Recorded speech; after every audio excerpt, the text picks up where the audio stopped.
Hey, what's up, everyone? Another episode of Addiction and Recovery Talk. Derek, aka Big D. I'm here again with my son Spencer. And the other night we were having this very interesting conversation. And I had another guest lined up. They couldn't make it, so I'm going to reschedule with them. But me and him were talking about something. I was like, damn, we should talk about that as an episode. And we were talking about, like, I call it the big relapse.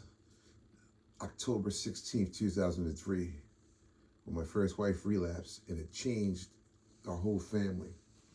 So, getting his perspective on things, at the end of the day, family got broken up. We went through a lot of stuff. First wife was using, she was out there. I mean, when she relapsed, she just left and she was gone. And my parents stepped in, and at some point, we kept giving her chances to get her life together. And she would get some time together, and she would relapse again. And then at some point, my father's brother died. My Uncle Carl. And my parents had been staying with me for a while. They retired. They moved to Georgia. Now, I grew up in Jersey. Started out when I was a kid in Newark, New Jersey, where I was born, until I was 4. And we moved to Plainfield, New Jersey, until I was 13. And ultimately, we ended up in Brielle, New Jersey. They had a house built, and it was the suburbs, and it was a whole different life for me. And they left there in 96. I had going on 2 years clean when they moved to Georgia. So when everything went down and my uncle died, they presented to me, look, now I had lost my job and I was getting ready to get into the operating engineers to be an apprentice. It was going to happen within 2 or 3 months of them presenting this to me about taking the kids to Georgia, enrolling them in school, and so I can get my life together. And the plan was I'll eventually bring them back to Philly because they were too young to live, like not to live with me, but to be home by themselves while I was at work. He was the oldest and he was 7. By that time, he might have been 8 when they left. So they went to Georgia. And so I was, because he ended up, having a lot of behavioral problems going up. And he ended up becoming an addict like me. And so he's doing very well now. So we were talking about the journey of everything. He went through what he went through, so he understands addiction. And I was looking at it from his perspective. I'm like, you're a white kid growing up with me as a father, and then you had 2 sisters. So when we were all together, that makes sense.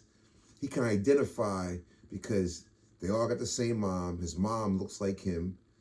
He knew me since he was 2, so he was used to me. And then he saw them born, and they were his sisters. So when he got shipped to Georgia, now he's with my parents, who are from a different generation. He went to the South. We lived in Philadelphia. We lived in the Roxborough section, but Roxborough was when he went to school, was diverse. It was black, white, and Spanish. Now he's going to Georgia, the country, right? Everybody's black. Where he's at, everybody. He's the only white kid. You know what I mean? So I was I never really thought about it on that deep level. Damn, I was that must have been tough for you. So we were talking about all that. So I'm gonna just ask him a few questions so he can elaborate on it. What was it like for you to and here it is. Me and his mother had different parenting styles than my parents. Even though they were good parents, they were from a different generation. They raised me pretty much the same way they raised him, and I got the belt. You know what I mean? That's they believe in kicking your ass, and they don't abuse you or nothing, but it's a whole different style, their mentality. My mother was a born again Christian, great. He had to read the Bible and like go to church all the time. So how was that for you, Spence? It was definitely different. Mm-hmm. Especially like you said, coming from Philly, the city life I was used to, fast paced, everything's close. Mm-hmm. We could just walk down the street, go to the park, or Mm-hmm. walk up the block, go get some ice cream, or whatever we would do. Mm-hmm. And when I went down there, everything was just land, and like especially the road we lived on, it was like 5 miles away from a store. Like we're in like the middle of the woods. Like there's no nothing. All of our neighbors are old, and then our neighbors are far apart. Like you don't see people. Like it was basically just me, G, Livy, grandma, and granddaddy. Mm-hmm. That's besides like when we would go out to like stores and go eat or go shopping or something in school. That's the only time we would see other people, Right. or like if some family members came over the house or whatever. Right. So it was definitely different. I had to adjust to that, and like you said, it was just a different, like, just a different atmosphere. Like there was no talking back. There was no saying what. It was yes ma'am, no ma'am, yes sir, no sir. It was get good grades in school, go to church every Sunday, Bible studies on Wednesday. Like it was, and those were like mandatory things. Like there was no option. Like you didn't have an option to like, oh, do you want to go today or do you not? No, it was get dressed and we gonna be in the car at this time. Yeah. So it definitely took me some time to get adjusted to that. Yeah. I was going to all black boys and girls clubs. It was calling me little white boy. Like even the adults was calling me little white boy. Like they didn't even call me by my name. It was just yo little white boy. So, I mean, in the beginning, it wasn't. I didn't really like.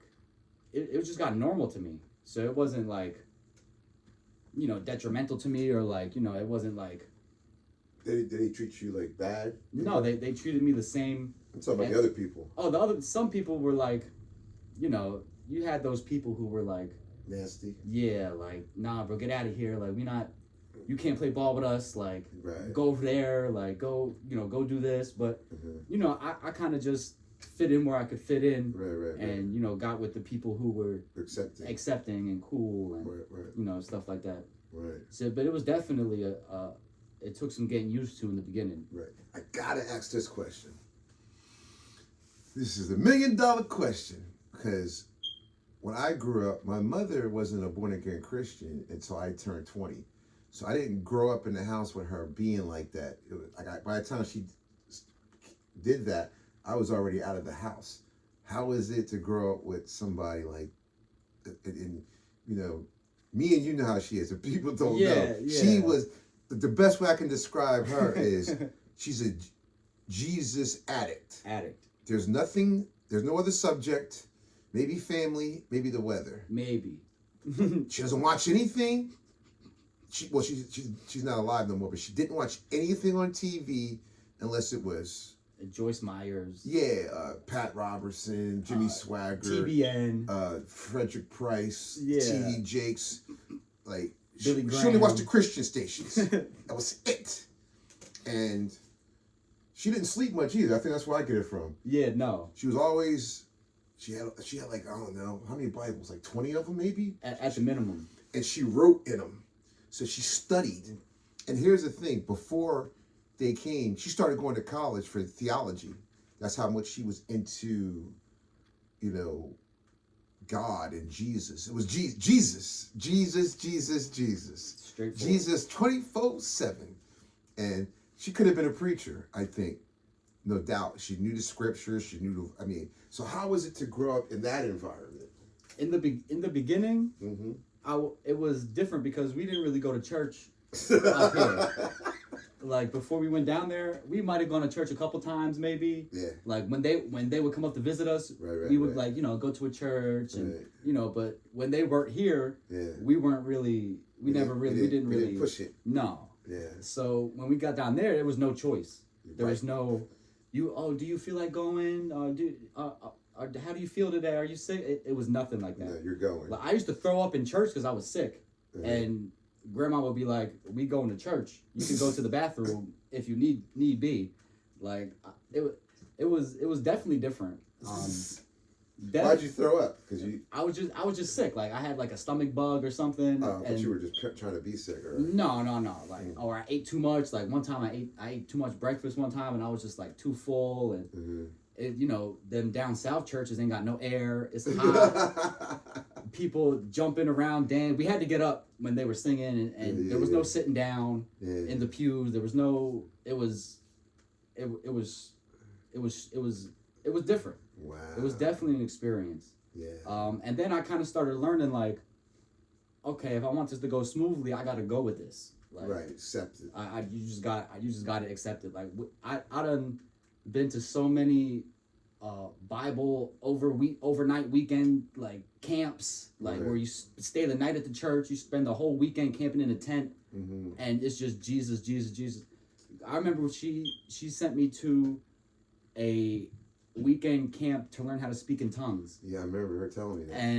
And when I came back, I was so scared because I was like, I didn't know how to do it still because I wasn't taking it serious. I was just there having fun, playing with my friends. You faked it? So I just faked it. Yeah, because she told me you did it. Yeah. And I would just repeat what she would say. And I was like, bro, just repeat it because if not, it's gonna be bad. Oh my god. Like, and eventually, like, I learned how to do it from just from continually practicing every weekend, and then. When grandma would pray, she would pray half in English, half in tongues. Yeah. So it was just every Hearing prayer it just clicked in me like eventually. Yeah. It was definitely an experience. Wow, bro, that's insanity. All right, how was it? How's my father? How was he to be? He was your father figure. Yeah, he was really laid back, like. Because like you said, he was retired at that point. He was older. So he was really laid back. He would chill in the computer room. And, he was always there. Right. Like, always active, whatever we needed. Yeah. Like, took me fishing. Yeah. Baseball. Yeah. Every single practice or game I ever had, he would take me. No matter what, even if he wasn't feeling good, right? Like through anything, like bought me a trumpet so I could be in the band. Yeah, I remember that. Like he was always there. Right. Always there. Wow. And he definitely didn't play. Yeah. Like I used to be like, man, if I had a choice, I would get whooped by grandma, even though grandma's whoopings were more like,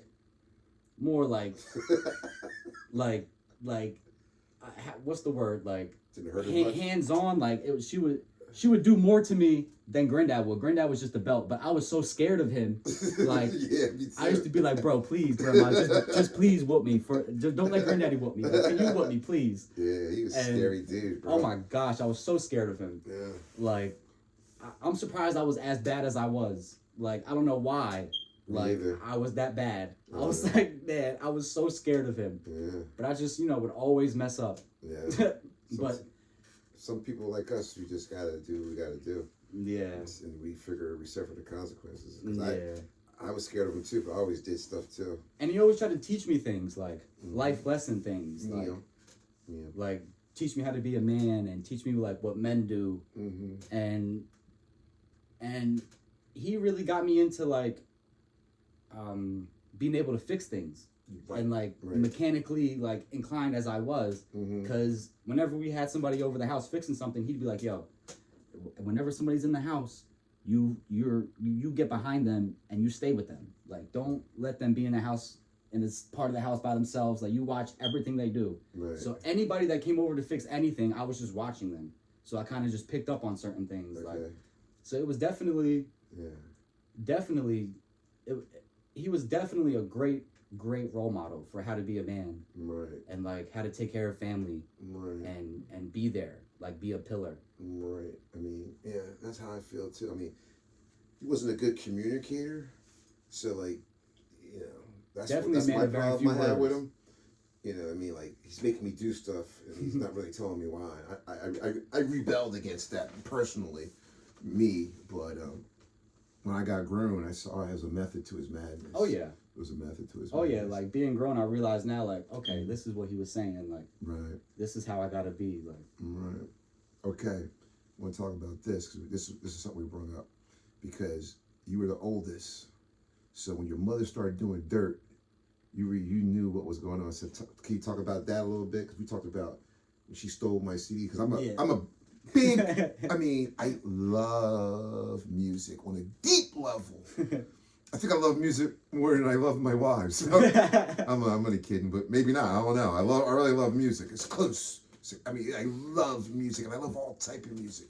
And back then, I used to collect music. And when I first started collecting music, it was cassettes, and then it turned into CDs. So at that time, I had like crazy amounts of music, Thousands. like CDs, cassettes. So much you didn't even realize she was taking them. And yeah, she started stealing them. But I didn't notice until like maybe I was like, oh, I want to hear this song. And I started noticing stuff was going. And one day he told me, can you talk about that? Yeah, because like when I during that time, I was like 5, 6, or Like, however. he was 7 when she felt the deep. Okay, end. so I was probably like 6 when she started taking your CDs and Right. stuff like that. So I didn't really know that we were stealing your CDs and going to sell them like for money and stuff. Right. But I just knew that we would take your CDs, we would go around the corner to the store, Right. and she would tell me not to tell you. Right. Don't tell Dad that we're doing this. Just don't. Mm-hmm. And so I was just, I'm a kid, so I'm like, okay. Right. It's your mother. She's telling you Like, she's telling you something. yeah. You don't listen to her. And plus, like, you were way bigger when I was a kid, so I was definitely scared of you when I was a kid. Like, Right. so I was like, yeah, no, I'm definitely not telling him because she's gonna Right. get him. She's gonna get him to whoop me. Like, like, no. So, like, as I got older, I started realizing, like, wait a minute, like, that's what she was doing. Like, she would take the CDs, she would get a ShopRite bag, or like whatever kind of grocery bag we had at the time, Right. and she would just fill it. Like, that's how many CDs you had. She would just fill it, Right. and we would just go. And then after we left the store, she would take us to go, cop some drugs, Right. and we'd be in these people's houses and their living rooms while they was like downstairs. I'd be in there with my sisters. Right. We'd be in like we wouldn't know where we were. Like, Right. I still remember where the houses are. Like, that she would take us to. Right. Like, right around the corner from the Salvation Army, there was one that we always used to go to. Okay. I know that. I know that spot. Yeah. I know who. I ended up knowing that guy. Yeah. Yeah, I went there to terrorize people one time. Yeah, I remember that. I found out where he lived. Yeah. Yeah, it was different. And then I remember the day you were talking about. I forgot who was there with us. Sue was there, and you were talking about going to beat Boz up, or somebody you were going to beat up because you thought they were stealing your CDs. It wasn't Boz. It was who was? It was somebody. I can't remember exactly. Can't remember. But I was like, wait a minute. Maybe that. I don't know. I don't remember. Yeah, I was like, wait a minute. Maybe that dude. Maybe it was him. Maybe it was him. I just remember it was somebody. He's dead now. Oh wow, I didn't even know that. Yeah, he died from drug overdose. That's crazy. Mm-hmm. That's wild. Yeah. That's crazy. I loved my music. It was crazy. Like, and I'll never forget, because she crashed the car. Here's our situation. the car. I gave her the good car, and I had a beat up car that I drove back and forth to work. But I only worked like 5 minutes from where we lived. I worked at this paper mill right down the hill. We lived in Roxborough. The paper mill was in Manioc. And so my car, couldn't drive it too far. It would overheat. So it was perfect to drive us around the neighborhood. But it's not a car you can drive like too far. So when she took my car and jacked it up, I didn't have no car that I can really drive too far. So that day, when that particular day, she had gotten into a bad accident with her car, and it was totaled. Matter of fact, when we went to go see it, we were like, "How does she live?" It was like mangled, Smashed. and she ended up getting a lawsuit for that. And here's the reason why she got the lawsuit. The car was so mangled and she was trapped in the car. They hit her with morphine or something for the pain. So when she went to the hospital and got drug tested, it was an opiate. So it didn't show that she was doing heroin. You know what I mean? Damn. We ended up getting money for that. You know. Wow. You know, that was crazy. Oh, that's the big lawsuit she got. That's the lawsuit she got. Okay. And you know, she was clean when we got the check, and I was afraid, dude. I was up all night, like watching her. You know what I mean? I didn't want to go to sleep because I was like, she's gonna get this check and bounce on me.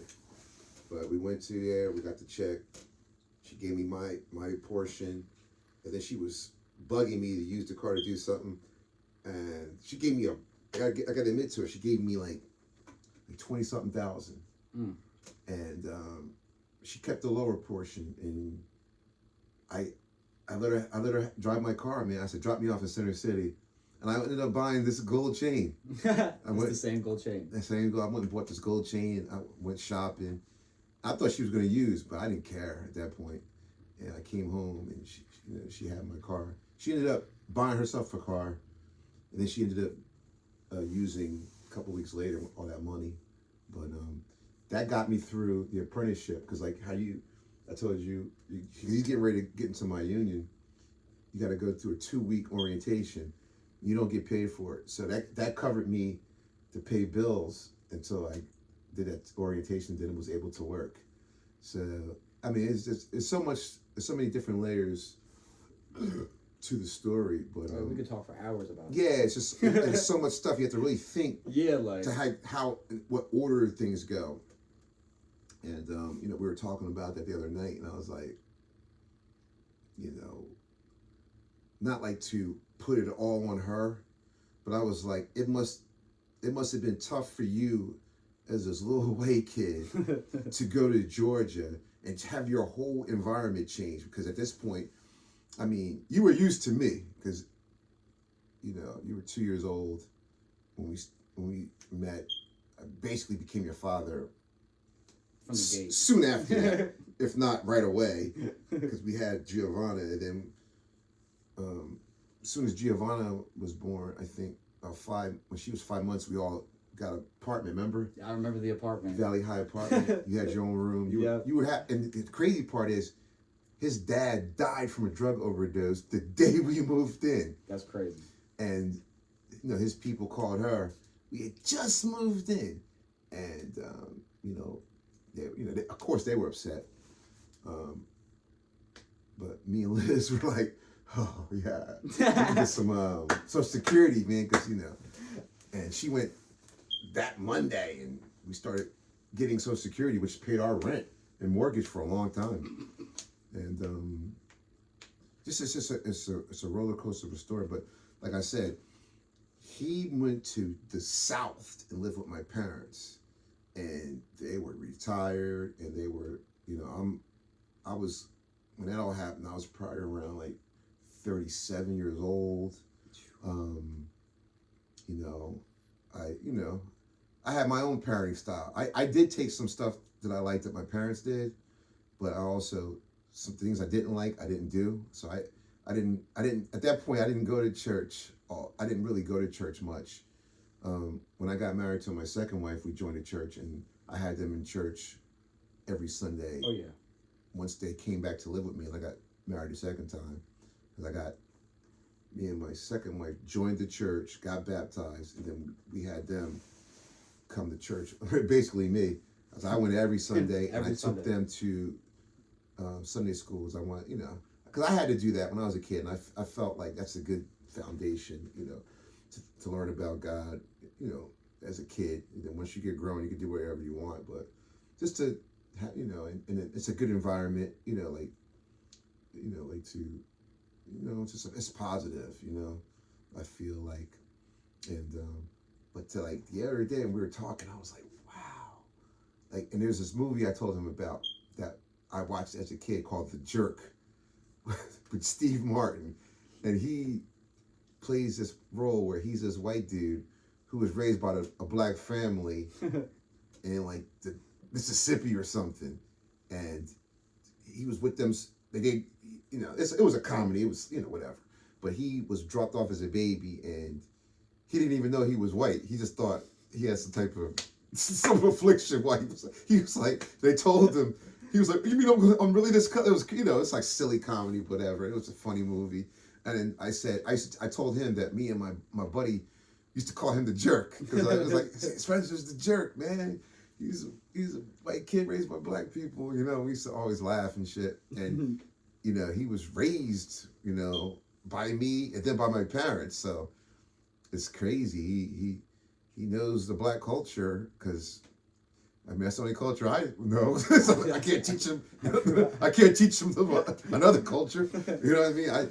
But I just taught him. I didn't really focus on like I gotta teach him. I just felt like I gotta be a father and just teach him right from wrong. That was my mentality. I didn't. After a while, you don't even really focus on. I mean, certain situations. It's like for instance, if I was out alone, just me and him, people would. And after a while, I didn't even really focus on that. It just, you know what I mean. You get used to shit. Yeah. You don't even focus on it. It's just like it becomes normal. It's like he's my son, and that's how it is. And I'm not the type that worry about what other people think too much anyway. I really don't care. I just don't, because it doesn't pay to care. It doesn't. They don't.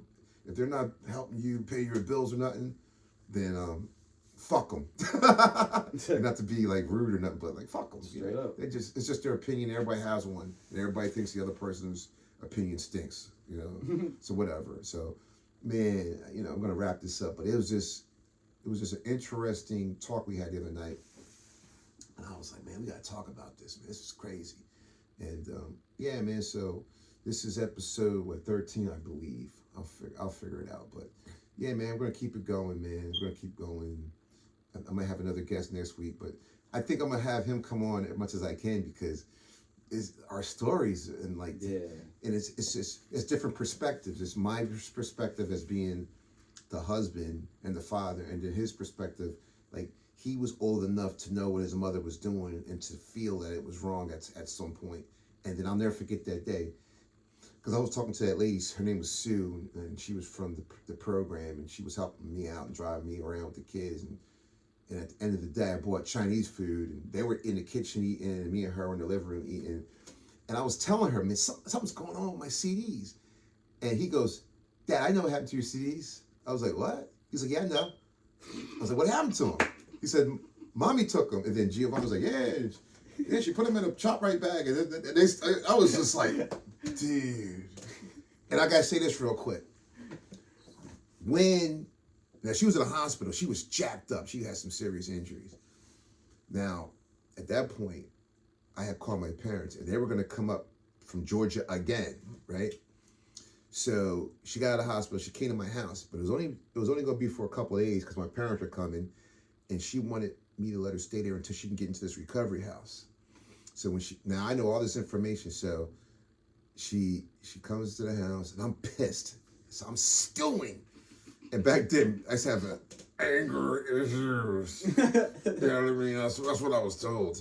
So she asked me to go get her prescription pills. I was like, yeah.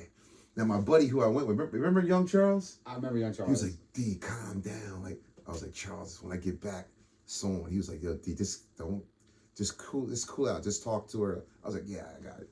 So I get back to the house, and I said, hey, I got your pills. And she's like, oh, give them to me. She was on crutches. She was jacked up. I said, I got a couple of questions first. And I got it from this is a movie called Menace to Society. Yeah, Menace. And the dude keeps asking the dude a couple of questions, simple questions. Simple questions. That was some simple answers. And he kept asking the dude the same question over and over again in different ways. And the dude was like all nervous, and it was like he was bugging. So I was like, did you steal my CDs? And she's like, almost like acting like she's appalled that I asked her that. And she's like, oh, no. And she kept saying the wrong answer. She kept denying it. Wrong answer. So I had the bottle. I was going, I said, all you got to do to get these pills is say the right answer. Because I already know the answer, and you know the answer. Did you steal my CDs? And she kept denying it. I said, I got all night, baby. Because I'm not in no pain. I'm pain free. I said, we could do this all night long. And finally, she admitted it, and blah blah blah. And I threw the pills at her, gave her the pills, whatever. And I cursed her out, man. I went off on her, and I didn't know this. I gotta say this too. It's funny we talk, and then stuff comes up. Stuff like pops up. Yeah. My daughter Giovanna, Giovanna was around 4 at the time, so I threatened, you say shit in your mouth, I'm gonna kill you, I'm gonna bury. I get, especially back then, I would get vicious. I'm a very lyrical type of person. I used to be a rapper, so I can flow when I'm in anger and just I come up with stuff and I could cut you down with words. I'm gifted at that. Actually, it's like a gift. So, I said what I had to say. I rolled out. She told me later, Giovanna comes down. She was listening, and she goes, "Mommy, don't worry. If Daddy kills you, I'll tell Grandma." I had to end with that. So, all right, guys. You guys have a good one. See you on the next one.